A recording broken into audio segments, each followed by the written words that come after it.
Hika dokázal zpracovat těžký puk na brusle. Dobrá střela, gól!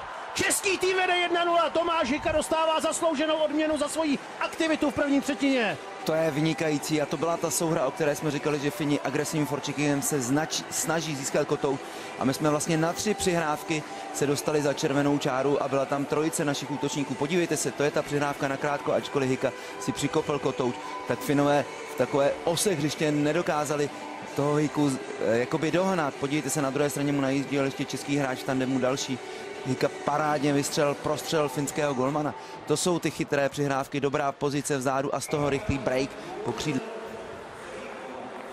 Český tým má tedy druhou přesilovku v utkání. Šidlík. Podívejte se, finští obránci absolutně nehlídají útočníka před bránou, snaží se blokovat. Šidlíková rána a Tečovaná! Je to 2-0! Výtečně sehraná přesilovka, přesně to, o čem si hovořil, se teď českému týmu vyplatilo, protože ani Šidlík nebyl pořádně pokrytý, nebyl tam nikdo, kdo by proti němu vyjel, ale ani hráč před brankou a myslím, že to byl Frk, který se naposledy dotkl puku. Je to fantasticky rozehraný zápas, podívejte se, 2 naši u brány, já bych řekl, že Hertl to tam tečuje. Pardon, Frk přihrával. No, já myslím, že tam byl 16, což je... Faxa by tam měl být.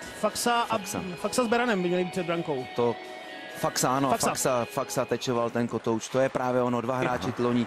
Ufa Arena, to je hlavní hřiště, kde se hraje i kontinentální hokejová liga. Teď to bylo postavení mimo hru podle mě, ale bohužel Terveinen využívá tohle přečíslení. Přišlo mi, že i čeští hráči se na chviličku zastavili, pak se znovu rozehráli.